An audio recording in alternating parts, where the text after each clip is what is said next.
Bonjour les tout petits, je suis contente de vous retrouver pour encore un petit bout de temps avec de belles histoires aujourd'hui. Je vais d'abord vous présenter ce bel album plein de couleurs qui s'appelle Je suis fou de Vava. Et la personne qui a écrit l'histoire, peut-être vous le connaissez ou que vos parents le connaissent parce qu'on le voit souvent à la télévision. C'est un écrivain qui est presque un philosophe, je dirais, et qui est très connu. Il s'appelle Dany Laferrière. Vous le voyez ici en photo. Et celui qui a fait les illustrations s'appelle Frédéric Normandin. Et on le voit également en photo ici.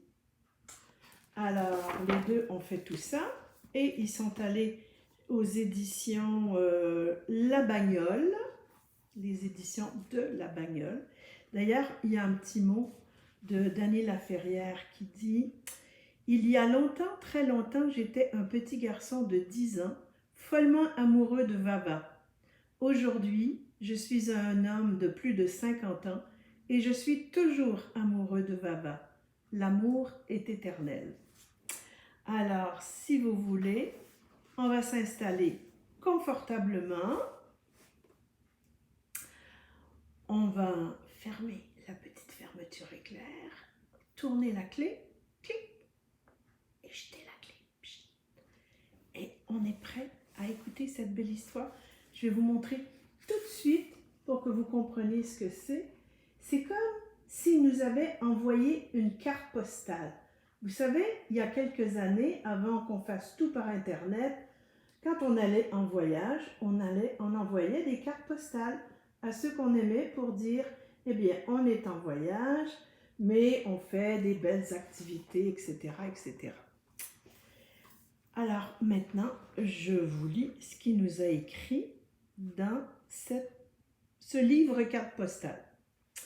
Cher ami que je ne connais pas encore, c'est à toi qui s'adresse Dany Laferrière.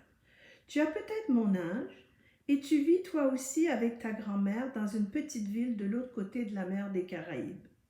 Souvent, je rêve de toi et je me demande ce que tu fais. Ici, je suis avec ma grand-mère. Elle s'appelle Da. Tout le monde l'appelle Da. Da tout court. Et moi, c'est Vieux-Zo. Tout le monde l'appelle Vieux-Zo. C'est un drôle de surnom, hein? J'habite à Petit Goave, c'est le nom de la ville où il habite, où il y a des montagnes qui montent jusqu'au ciel. La mer, qui est turquoise et chaude, s'étend au bout de ma rue. Vava, c'est mon soleil. Il y a un petit PS qui veut dire, je veux ajouter un mot, j'ai aussi beaucoup d'amis, mais c'est Marquis, mon chien, qui est mon meilleur ami.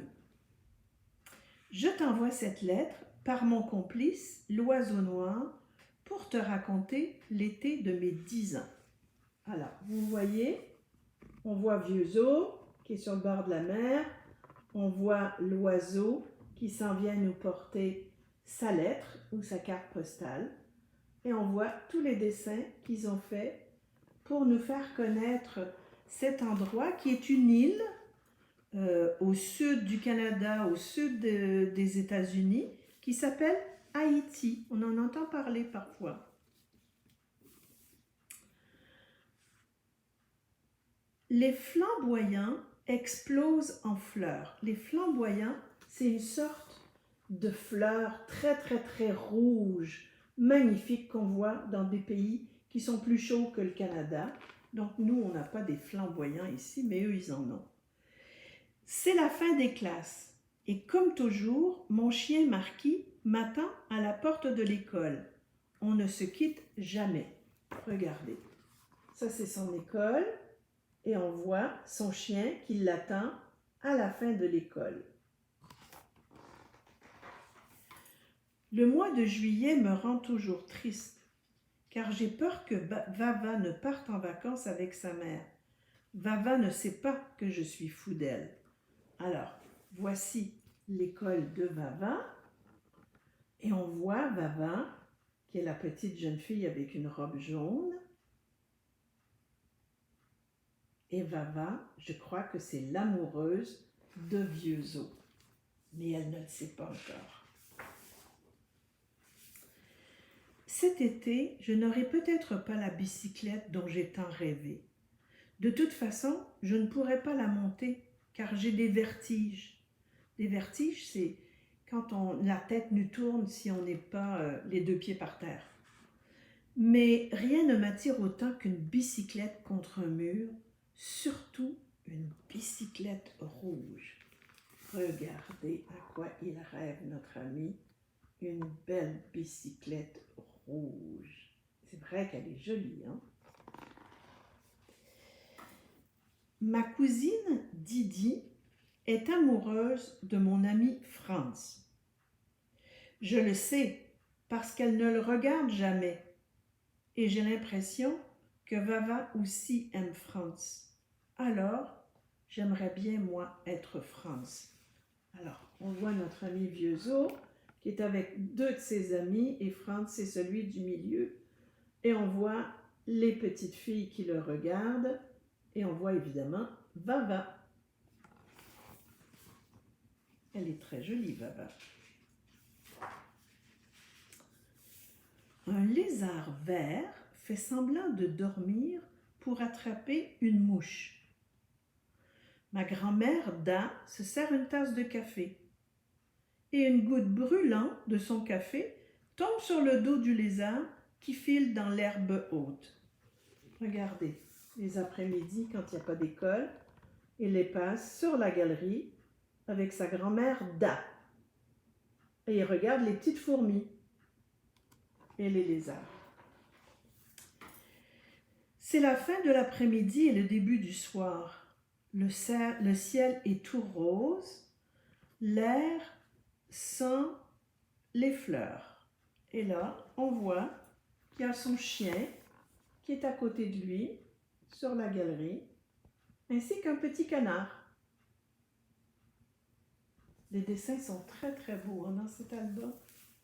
Et ça nous montre bien où il habite, où il vit. Chaque après-midi, ma grand-mère Da arrose la galerie. J'aime m'allonger par terre pour regarder les fourmis noyées dans les fentes des briques. Regardez. Il est allongé et sur les briques, il y a comme des fentes et les fourmis rentrent dans les fentes. Et on voit sa grand-mère Da à côté.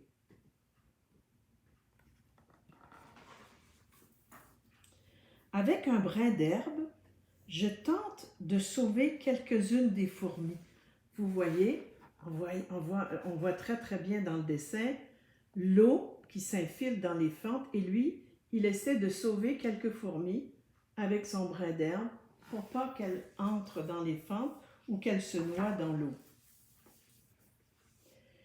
L'après-midi, on joue souvent au foot, c'est-à-dire, nous on dit au soccer, c'est le même jeu, au foot dans le petit parc où le palefrenier attache les chevaux.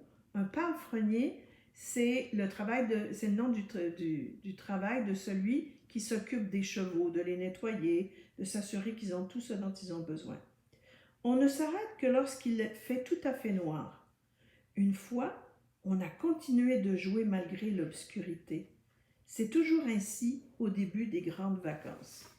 Regardez, on voit les chevaux et on voit le parc où notre ami Vieux-Zo va jouer au foot avec ses amis, tout près de la mer. Parce que c'est une île qui est entourée d'eau. Je me souviens quand mon grand-père m'a emmené sur le port pour la première fois. J'ai connu la mer par mon gros orteil. La mer m'attire et me fait peur à la fois. Regardez, au départ, il n'ose pas trop mettre ses pieds à l'eau parce qu'il voudrait y aller, mais il a peur en même temps.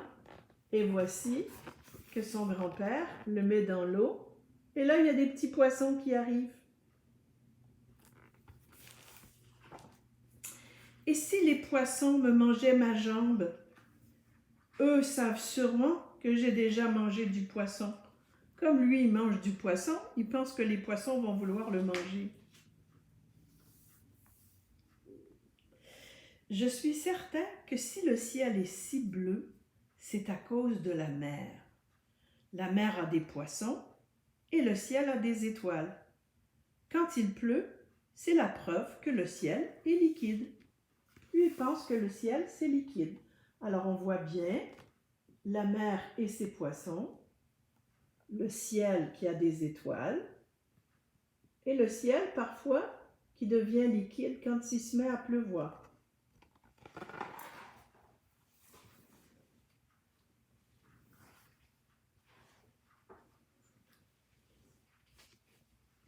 Regardez bien le monsieur qui arrive. C'est le notaire Launay, habillé de blanc, avec sa canne et son chapeau. Regardez comme il est élégant, monsieur le notaire de son village. C'est joli, hein? Autour de lui, les gens courent dans toutes les directions. Mais lui, il se promène sous la pluie sans recevoir une seule goutte sur son costume. Ça, c'est quand même curieux. Le soleil paraît toujours plus vif après la pluie. On dirait que chaque flaque d'eau reçoit un rayon lumineux. Regardez. Tout d'un coup, la pluie a cessé. Il est sur son balcon avec sa grand-maman Da et son chien Marquis qui, lui, s'essuie et puis il arrose tout le monde en se secouant après avoir eu de la pluie. Et il lui dit « Non, Marquis !» L'eau vole partout, sur mon visage et sur la robe de Da. Alors, je suis fâchée, mais c'est ce que Marquis aime le plus faire dans la vie, c'est-à-dire nous mouiller. Regardez, Marquis, il s'est secoué puis arrosé tout le monde. Alors, Vieux-Zo, il l'envoie plus loin, mais Marquis, quand même, il aime bien, quand il se secoue, qu'il puisse arroser tout le monde. Vava habite de l'autre côté de la colline. Je ne l'ai pas vue venir. Elle est arrivée dans mon dos. Et aujourd'hui, elle porte une robe jaune. On dirait une flamme qui se promène dans un champ de maïs. Regardez. Vieux-Zo est avec ses amis et tout d'un coup, il y a la belle Vava qui arrive. C'est vrai qu'elle est jolie et que ce jaune, c'est magnifique.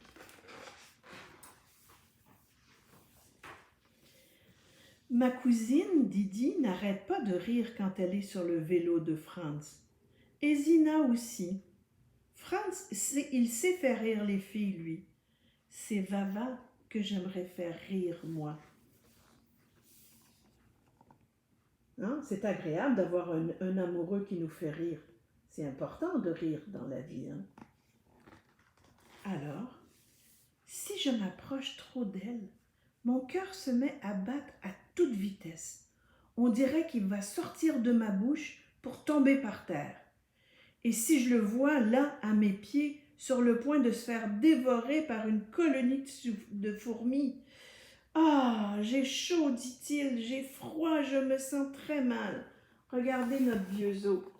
Il est tellement impressionné de voir Vava avec qui il est amoureux, avec laquelle il est amoureux, qu'il pense que son cœur, il va sortir par sa bouche et tomber par terre. Mais c'est juste une impression. On a ça quand on est très impressionné ou un peu gêné. Da et moi, on aime rester tard le soir sur la galerie à chercher mon étoile. Une nuit, j'ai demandé à Da de m'expliquer le paradis. Alors, elle m'a montré sa cafetière, car Da ferme les yeux en buvant son café. Elle me raconte toutes sortes d'histoires, des loups-garous, des zombies et des diablesses, jusqu'à ce que je m'endorme. Au moment d'aller au lit, Da ne m'a pas vue. à côté des sacs de café. Alors regardez, on voit Vieux-Zo qui écoute sa grand-maman, qui écoute ses histoires, et la grand-maman trouve que le paradis, c'est de prendre le temps de prendre son café avec son petit-fils sur la galerie. Mais en racontant ses histoires et en voulant rentrer, elle a oublié que Vieux-Zo était resté à côté des sacs de café. Donc elle ne l'a pas vu. Oh, qu'est-ce qui va arriver? Tout le monde à Petit Goâve sait que Pacilus, le boucher, se transforme en cheval après minuit. Oh, je pense que c'est une légende, moi. Je pense que ça se peut pas. Alors, il passe et un chien aboie et je me réveille en sursaut. Regardez, comme c'est beau. On est après minuit, il y a la lune. Et là, il y a notre ami qui se réveille en sursaut parce qu'il y a un chien qui a aboyé quand le boucher est passé. Je suis seule sur la galerie et j'imagine que tous les diables de l'enfer se trouvent dans ma rue. Alors Da ouvre la porte juste à temps pour me tirer de là. Je me blottis dans le lit contre ma grand-mère Da. Regardez, il s'est imaginé, parce que ça n'existe pas, que parce qu'il était resté dehors, peut-être il était pour voir toutes sortes de fantômes et de cadavres. Mais heureusement, sa grand-mère Da s'est rendue compte qu'elle l'avait oublié dehors et elle l'a rentré. Ce matin, un garçon de ma rue a dit que je me bats comme une fillette. J'ai failli lui arracher l'oreille d'un seul coup de dent. Je suis peut-être maigre, c'est-à-dire très petit, mais je déteste qu'on se moque de moi. Oh, c'est pas gentil se moquer des autres, hein?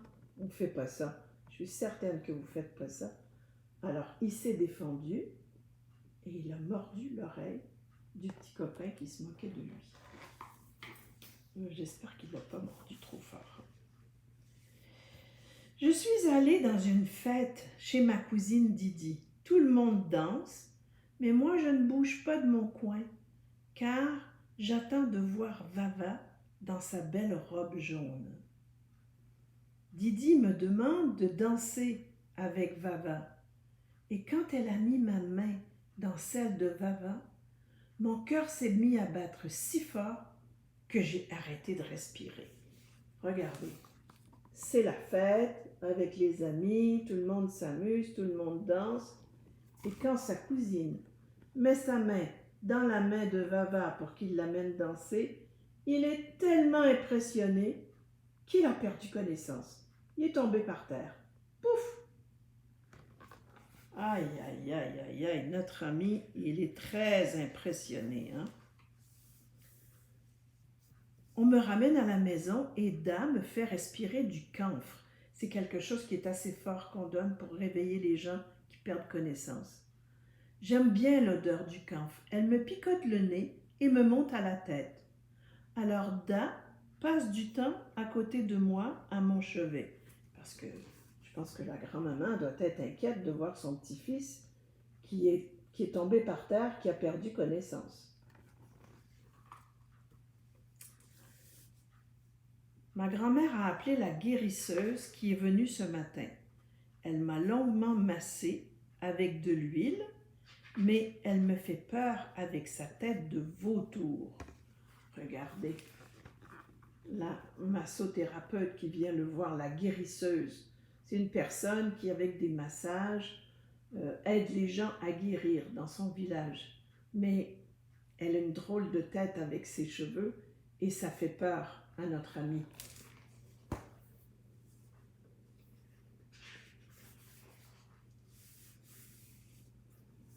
Quand le docteur a dit que je ne faisais pas de malaria, cette terrible maladie qui a emporté mon ami Auguste l'année dernière, Da s'est mise à chanter pour remercier le ciel. Regardez. Ah, elle pensait qu'il avait une maladie terrible qui s'appelle la malaria.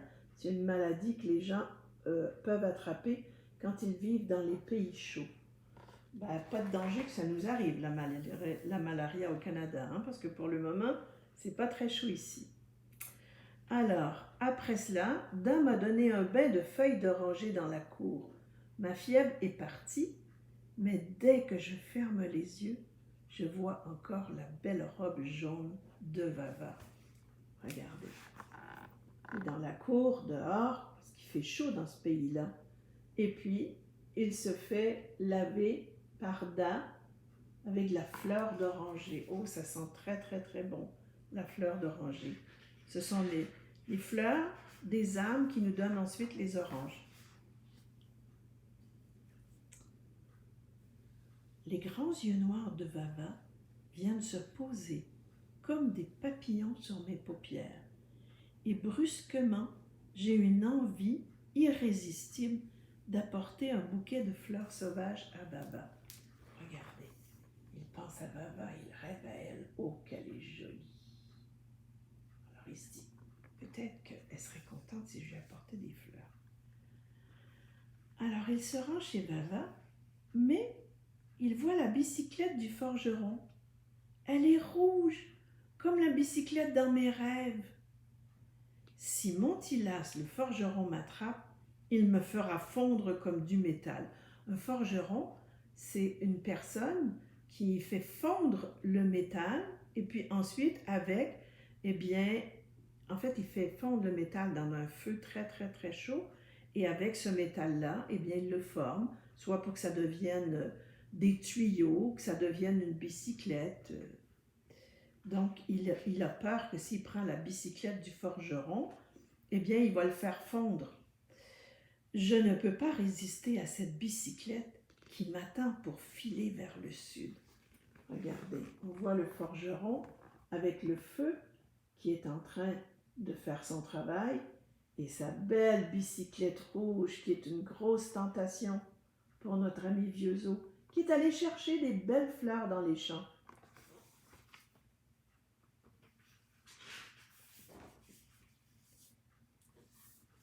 Je crois que Vava m'aime.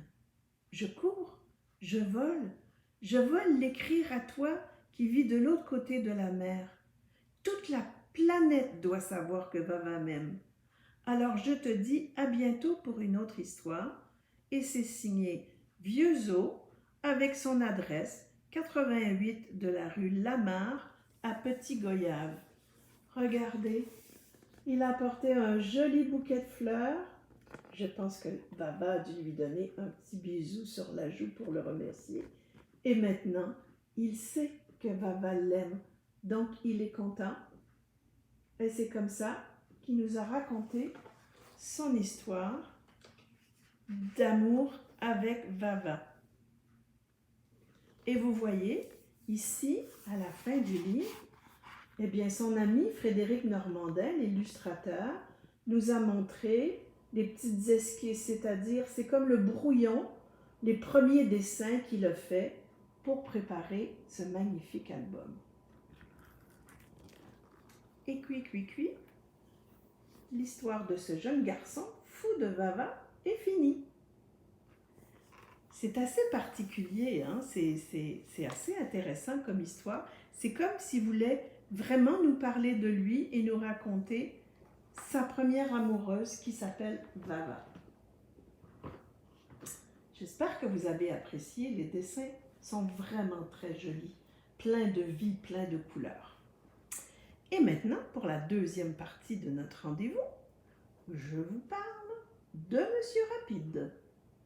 Monsieur Rapide fait partie des Monsieur Madame qui sont écrits et dessinés par Roger Hargreaves. Alors, voici donc l'histoire de Monsieur Rapide. Vous voyez, c'est lui, Monsieur Rapide.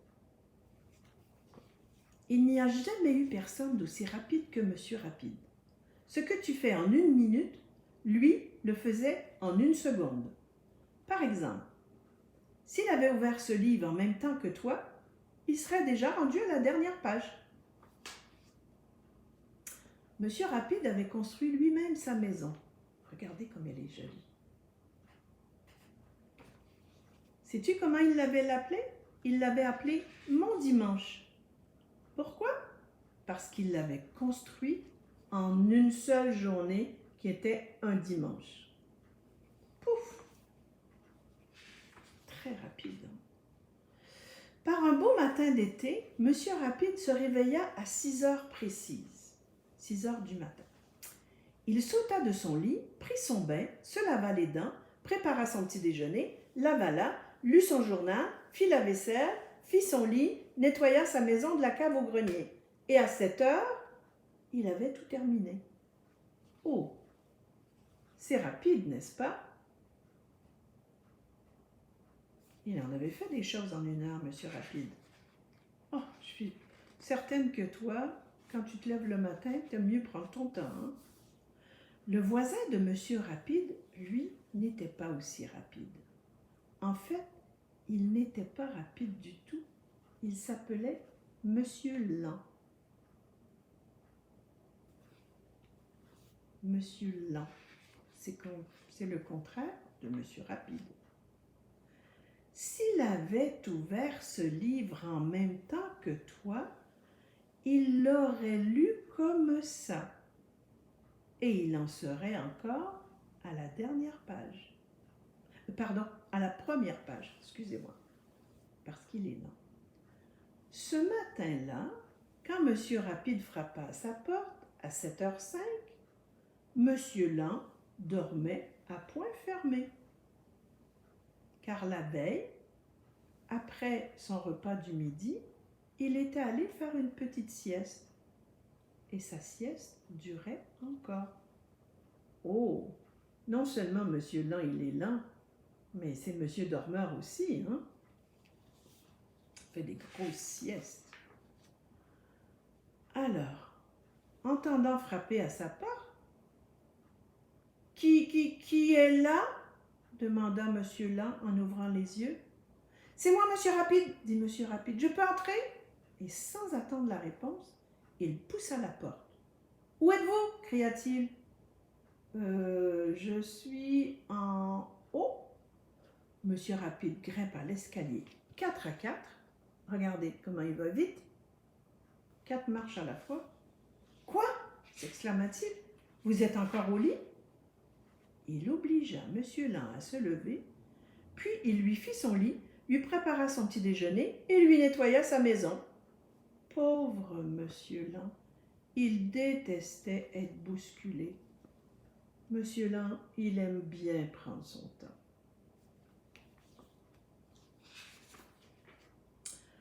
Bon, dit Monsieur Rapide, profitons du beau temps pour nous offrir un pique-nique. Monsieur Lent fit la grimace et lui dit « Je n'aime pas les pique-niques. Allons donc !» Et Monsieur Rapide se mit à courir de ci, de là, dans la cuisine, et 1 minute et demie plus tard, le pique-nique était prêt. « En route !» dit Monsieur Rapide. Et il poussa Monsieur Lent jusqu'à la porte, passa devant lui et sortit. Regardez.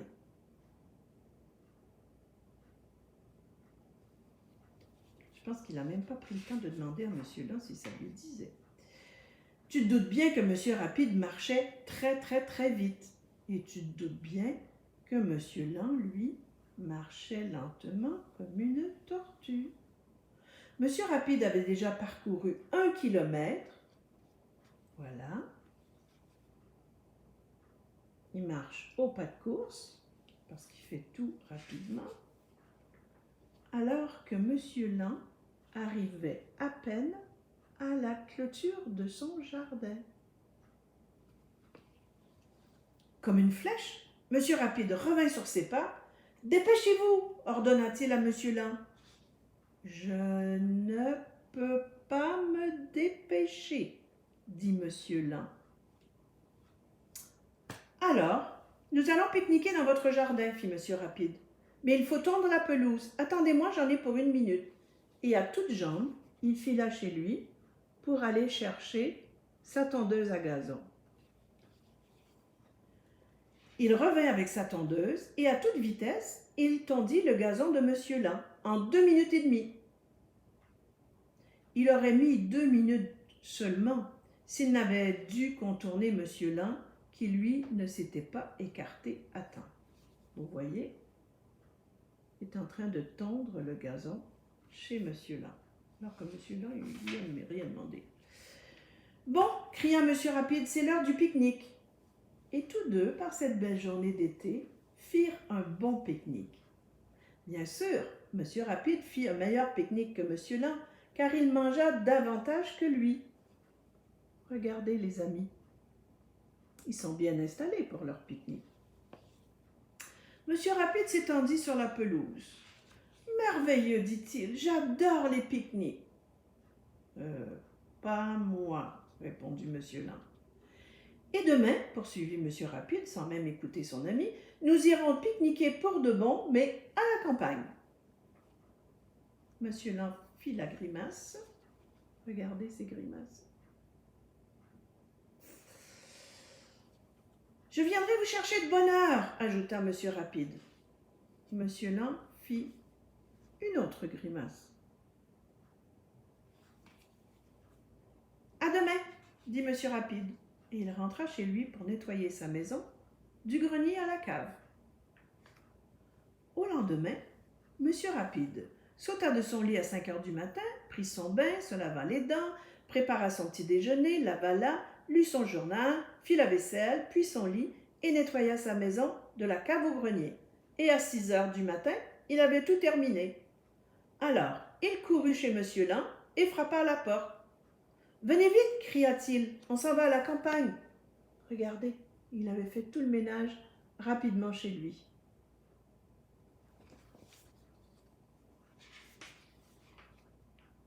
Pas de réponse. « Venez vite, répéta Monsieur Rapide. Mais toujours pas de réponse. Monsieur Rapide poussa la porte, grimpa l'escalier 4 à 4, entra en trompe dans la chambre de Monsieur Lin. Il n'y avait personne. Regardez. Qu'est-ce qui s'est passé? Monsieur Lin n'était pas au premier étage. Monsieur Lin n'était pas au rez-de-chaussée. Ah, fit Monsieur Rapide, où est-il donc passé? Monsieur Lin était sous son lit. Regardez, il s'était caché. Il ne voulait pas aller à la campagne. Bien, puisque c'est ainsi, répéta Monsieur Rapide, j'irai tout seul. Et il partit. Et sous son lit, Monsieur Lin se mit à sourire. Ah, ce qu'il était content parce qu'il pourrait prendre son temps. Quelle bonne idée, se dit-il. Et il se rendormit, tout doucement. Et cui, l'histoire de Monsieur Rapide est finie. Alors voilà, mes tout petits, c'était notre rendez-vous pour aujourd'hui. Je vous donne rendez-vous encore demain, si le cœur vous en dit. À demain!